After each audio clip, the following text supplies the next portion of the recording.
Hello everyone, welcome to my channel kids learning corner. तो कैसे हैं आप सभी? आई होप आप सभी अच्छे होंगे। आज मैं आपके साथ शेयर कर रही हूँ कक्षा 3 की हिंदी का अभ्यास प्रपत्र यानी कि क्लास 3 की हिंदी की प्रैक्टिस वर्कशीट। अभ्यास प्रपत्र को हम प्रैक्टिस वर्कशीट बोलते हैं, प्रपत्र को हम वर्कशीट बोलते हैं, हिंदी में प्रपत्र बोलते हैं। तो आज का हमारा जो टॉपिक है भाषा, लिपि और व्याकरण, हिंदी वर्णमाला और मात्राएं, इसी के बेस पे ये वर्कशीट है। इसी में हम आपको जो है सारे आपके डाउट्स क्लियर करते चलेंगे क्वेश्चन के साथ, और जो भी हमारे क्वेश्चंस हैं आगे उनमें सारे डाउट्स भी क्लियर करते चलेंगे और वर्कशीट भी सॉल्व करेंगे। तो वर्कशीट स्टार्ट करने से पहले अगर आपने हमारे चैनल को सब्सक्राइब नहीं किया है तो चैनल को सब्सक्राइब कर ले, बेल आइकन को प्रेस कर ले, वीडियो को शेयर करना ना भूलें, वीडियो को शेयर जरूर करें। तो चलिए वर्कशीट स्टार्ट करते हैं देर ना करते हुए। पहला जो हमारा क्वेश्चन है वो है नीचे दिए गए प्रश्नों के उत्तर दीजिए, यानी कि हमें क्वेश्चंस के आंसर राइट डाउन करने हैं।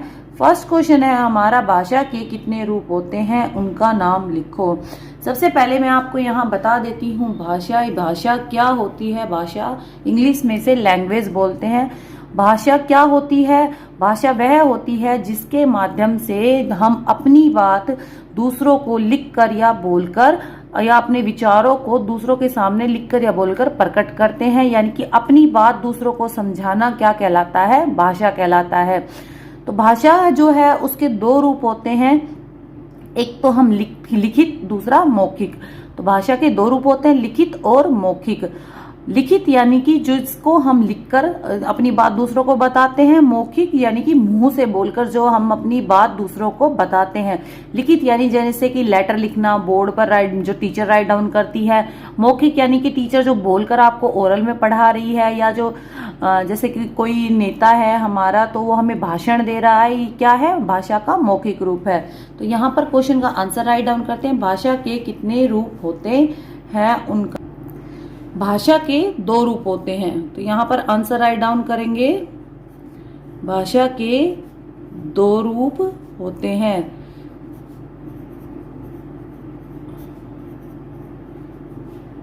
नंबर 1 लिखित, नंबर 2 मौखिक। बच्चे को शॉर्ट में ना कराएं, क्योंकि 3rd क्लास में लेवल बड़ा हो जाता है, तो बच्चे को कंप्लीट सेंटेंस में ही आप आंसर लिखने दें। नेक्स्ट क्वेश्चन इज हिंदी भाषा किस लिपि में लिखी जाती है? जो हिंदी होती है, कोई भी भाषा है, कोई भी लैंग्वेज है, उसका एक लिपि होती है। तो हमारी हिंदी की जो भाषा है उसकी लिपि क्या है? उसकी लिपि को हम बोलते हैं देवनागरी। हिंदी भाषा किस लिपि में लिखी जाती है? हिंदी भाषा देवनागरी लिपि में लिखी जाती है, देवनागरी। ये जो हमारी भाषा का रूप है ये देवनागरी लिपि में लिखा जाता है।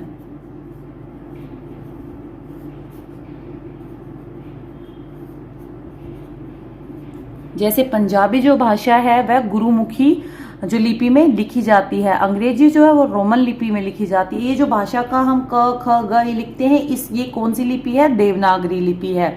वर्ण किसे कहते हैं?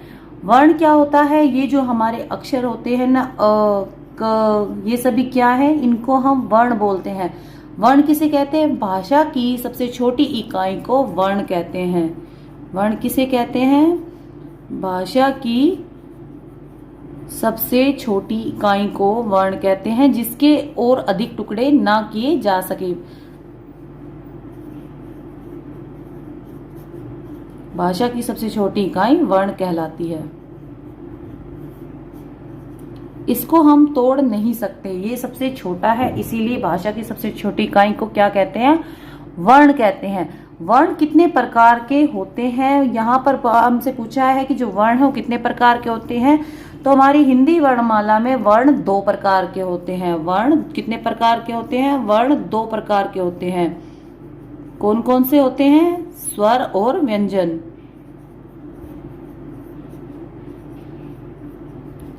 नंबर 1 स्वर, नंबर 2 व्यंजन। स्वर जो होते हैं वो 11 होते हैं, 11 होते हैं। व्यंजन जो है वो 33 होते हैं। स्वर अ से लेकर औ तक होते हैं, व्यंजन क से लेकर ह तक होते हैं। बाद में जो 4 बचते हैं उनको जैसे त्र, श, क्षत्रिय, त्र, त्रिशूल, ज्ञानी और श्र, शर्मिक, ये क्या है? ये 4 हमारे संयुक्त व्यंजन है। ये 2 व्यंजन को जोड़कर एक बनाया गया है, इनको संयुक्त व्यंजन कहते हैं। अब आ गया हमारा क्वेश्चन, मात्रा किसे कहते हैं? जो स्वर का जो रूप होता है उसे मात्रा कहते हैं। मात्रा क्या होती है? मात्रा जो होती है वो एक स्वर का रूप होती है, स्वर का एक चिन्ह की तरह होती है। स्वर को जिन चिन्हों के रूप में यूज किया जाता है, इस्तेमाल किया जाता है, उनको क्या कहते हैं? मात्रा। स्वर के चिन्ह को क्या कहते हैं? मात्रा कहते हैं। स्वर के चिन्ह को मात्रा कहते हैं।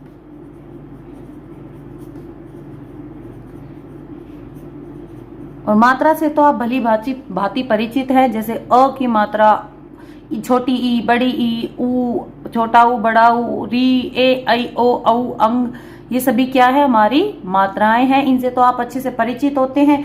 इनके जो चिन्ह है यानी कि निशान है, जैसे अ, छोटी ई, बड़ी ई, छोटा ऊ, बड़ा ऊ, ये सभी क्या है? चिन्ह है। किसके? स्वर के। तो इनको स्वर के जो चिन्ह होते हैं उनको क्या कहते हैं? मात्रा कहते हैं।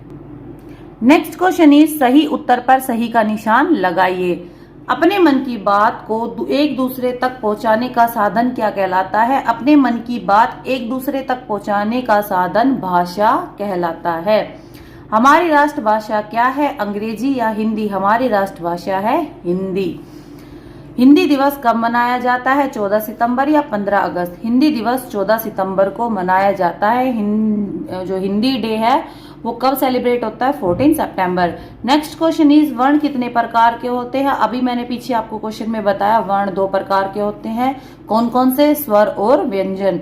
जिन वर्णों का उच्चारण बिना किसी अन्य वर्ण की सहायता से होता है उसे क्या कहते हैं? This is very important for you.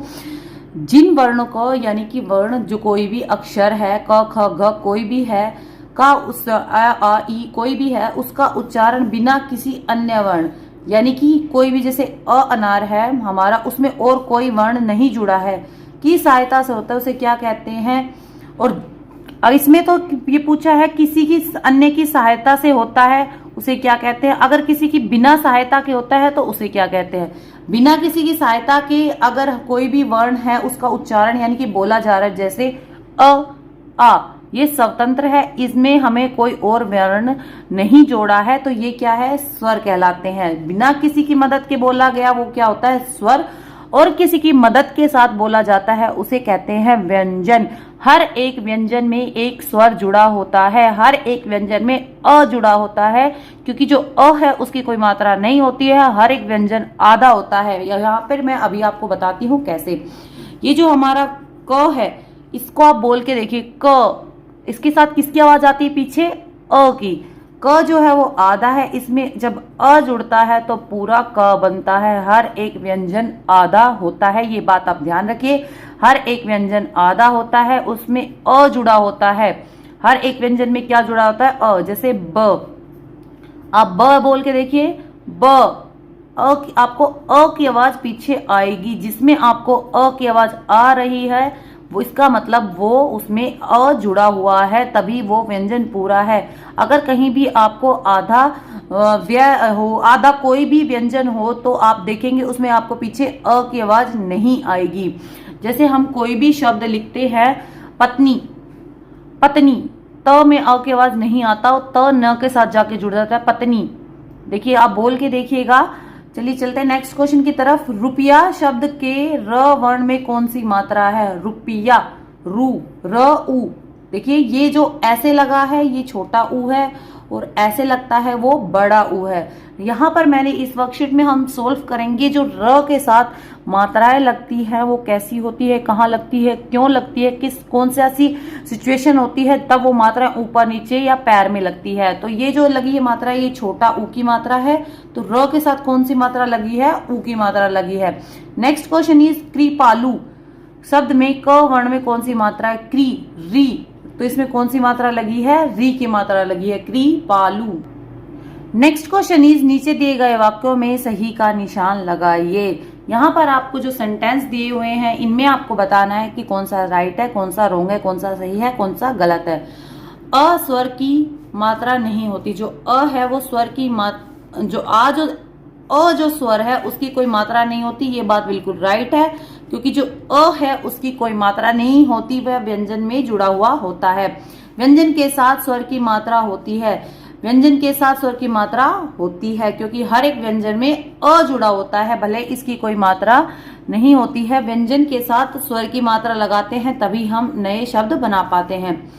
भाषा के में कुल 11 स्वर होते हैं। ये बात बिल्कुल ठीक है। स्वर कितने होते हैं? 11। भाषा की सबसे छोटी इकाई शब्द है। ये रोंग है, गलत है, क्योंकि भाषा की सबसे छोटी इकाई शब्द नहीं है, वर्ण है, अक्षर है। वर्णों के मेल से ही शब्द बनता है। पंजाबी लोग मराठी बोलते हैं। ये रोंग है। पंजाबी लोग पंजाबी ही बोलते हैं, मराठी नहीं बोलते हैं। हम भाषा के माध्यम से अपने विचार प्रकट करते हैं। ये बात बिल्कुल ठीक है, क्योंकि भाषा ही एक ऐसा माध्यम है जिससे हम अपने विचार प्रकट करते हैं। नेक्स्ट इज कॉलम क को कॉलम ख से मिलान करो। कॉलम क और ख को यहाँ पर मिलान करना है। तो यहाँ पर मैं आपको दिख रहे होंगे, इधर भी 6 है और इधर भी 6 है। मैच करना है हमें। पंजाब स्वर आ, हिंदी वर्णों का समूह, गुजरात गुजराती राष्ट्रभाषा वर्णमाला पंजाबी 11 है और ये है आ की मात्रा। पंजाब को मिलाएंगे पंजाबी से। स्वर जो होते हैं वो 11 होते हैं। आ की मात्रा ये वाली है हमारी। नेक्स्ट है हिंदी जो है वो हमारी राष्ट्रभाषा है। वर्णों का समूह वर्णमाला कहलाता है और गुजरात में गुजराती बोली जाती है। नेक्स्ट क्वेश्चन इज नीचे दिए गए शब्दों का वर्ण विच्छेद कीजिए। वर्ण विच्छेद यहाँ पर मैंने आपको लिखकर मैं आपको बताया है कि वर्ण विच्छेद कैसे करते हैं। चलिए इसको रीड करते हैं। किसी शब्द को अलग अलग करके लिखने की प्रक्रिया को वर्ण विच्छेद कहते हैं। किसी शब्द, जैसे मैंने यहाँ पर लिख दिया है कमल, इसको अलग अलग करके लिखने की प्रक्रिया को क्या कहते हैं? वर्ण विच्छेद कहते हैं। वर्ण यानी ये जो आपको दिख रहे हैं ये भी वर्ण है, ये भी वर्ण है और ये भी वर्ण है। इन 3 वर्णों के मेल से एक शब्द बना हुआ है। इस शब्द को के वर्ण को जब हम अलग अलग करते हैं तो उसको हम वर्ण विच्छेद कहते हैं। जैसे क, हर एक मैंने अभी आपको पीछे बताया, हर एक व्यंजन में अ जुड़ा हुआ है। क जमा अ जमा म, ऐसे इसका वर्ण विच्छेद हो गया है। म में से हमने अ को अलग कर दिया तो ये क्या रह जाएगा? आधा। जब ये नीचे लगा होता है इसको हम क्या बोलते हैं? हलंत बोलते हैं। ये हलंत जिसके नीचे लगा होता है इसका मतलब वह चीज आधी है, वह व्यंजन आधा है। तो चलिए यहाँ पर वर्ण विच्छेद करते हैं। फर्स्ट दिया है हमें माला, तो यहाँ पर हर एक म आधा है। इसमें किसकी मात्रा लगी है? आ की। म जमा आ,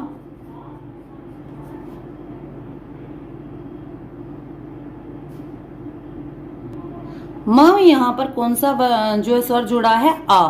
म जमा आ जमा ल जमा आ, माला। क्या बन जाएगा? माला। यहाँ पर देखिए म में कौन सा स्वर जुड़ा हुआ है? आ जुड़ा हुआ है। जरूरी नहीं है कि हर एक में अ जुड़ा हो, यहाँ पर इसमें हमने आ जोड़ा है। नेक्स्ट है वीर। व में कौन सी ई जुड़ी है? बड़ी ई जुड़ी है। तो बड़ी ई की हम यहाँ पर मात्रा भी लगा सकते हैं और बड़ी ई लिख भी सकते हैं। तो यहाँ पर हम मात्रा नहीं लगाएंगे, यहाँ पर हम लिखते चलेंगे कि इसमें क्या लगा है। तो यहाँ पर हम लिखेंगे इसमें जुड़ी है बड़ी ई। व जमा ई जमा र जमा अ। र में क्या लगा है? अ लगा है, इसको हमने अलग यहाँ पर कर दिया है। नेक्स्ट इज किताब। क में कौन सी ई जुड़ी है? छोटी ई की। त में क्या जुड़ा है? आ जमा ब में क्या जुड़ा है? अ जुड़ा है। किताब। जलेबी।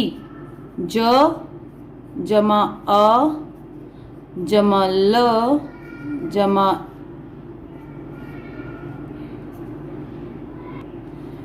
ए जमा ब जमा ई, जलेबी। कुसुम। देखिए क के साथ यहाँ पर कौन सा स्वर जुड़ा हुआ है? उ, छोटा उ। क जमा उ, स जमा में छोटा उ जमा म, और अब म में क्या लगा है? एक अ जुड़ा है, म अ की आवाज आ रही तो क्या है, म में अ जुड़ा हुआ है। वृक्ष, व में कौन सी मात्रा जुड़ी हुई है, री, ऋषि की मात्रा जुड़ी हुई है। अब देखिए ये जो है हमारा यहाँ पर संयुक्त व्यंजन है। संयुक्त व्यंजन जो होता है वो दो व्यंजन के मेल से बना होता है। जो ये हमारा श क्षत्रिय है, ये क जमा श से मिलकर हमारा श बनता है। तो यहाँ पर छ क्षत्रिय किससे बनता है, क और श व्यंजन से, ये दोनों आधे होते हैं और फिर इसमें अ जुड़ा होता है। तो हम यहाँ पर लिखेंगे आधा क जमा आधा श जमा अ। अब ये पूरा ये बनेगा श क्षत्रिय। वृक्ष, वृक्ष। चलिए चलते हैं नेक्स्ट क्वेश्चन की तरफ। नेक्स्ट क्वेश्चन है हमारा रै का प्रयोग। र जो है वो व्यंजन जो है वो कैसे प्रयोग किया जाता है, तो जल्दी जल्दी इसको पढ़ लेते हैं, वीडियो को ज्यादा लंबा नहीं करते हैं। जब रै स्वर रहित होता है, यानी कि जब रै आधा होता है, इसमें कोई स्वर नहीं यानी कि अ नहीं जुड़ा होता है, तो यह अपने से बाद वाले व्यंजन के ऊपर यानी कि रेफ के रूप में लगाया जाता है। ऊपर जो रै लगता है इसको हम रेफ बोलते हैं।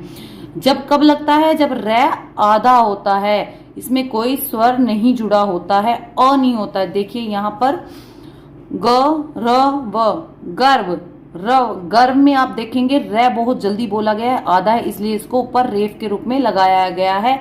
कब लगाया जाता है र, जब व्यंजन किसी व्यंजन के बाद र आधा होता है। तो ये कब प र व त, पर्वत। देखिए पर्वत, र में अ की आवाज नहीं आ रही, इसका मतलब र आधा है। नेक्स्ट है जब र स्वर युक्त होता है, जब र आधा होता है और किसी स्वर रहित व्यंजन के बाद आता है, और जब किसी आधे स्वर रहित व्यंजन यानी कि जब व्यंजन कोई और जो व्यंजन है क से लेके ह के बीच में जो कोई और व्यंजन आ जाता है वो भी आधा होता है, तो यह उस व्यंजन के साथ पदेन यानी कि पैर के रूप में लिखा जाता है। पदेन के रूप में यानी कि जो पैर में पाई के बाद लगता है, ये इसको हम पाई बोलते हैं। इसमें जो लगता है ये पदेन होता है, पैर में लगने वाले को पदेन बोलते हैं। ये कब लगता है, जब रै भी आधा हो और कोई व्यंजन वो भी आधा हो, तब ये पैर के रूप में लगता है। जैसे क जम र जमा म, क्रम। देखिए क्रम, क भी जल्दी बोला गया और र भी जल्दी बोला गया, तो ये दोनों आधे हैं। क्रम, क्रम। ये कब आया, जब किसी स्वर युक्त होता है, ये भी आधा हो और ये भी। भ्रम, भ्रम। देखिए भ्रम, र और भ दोनों जल्दी बोले गए क्योंकि दोनों आधे हैं और इसमें एक स्वर युक्त है दोनों और बाद में स्वर लगा है।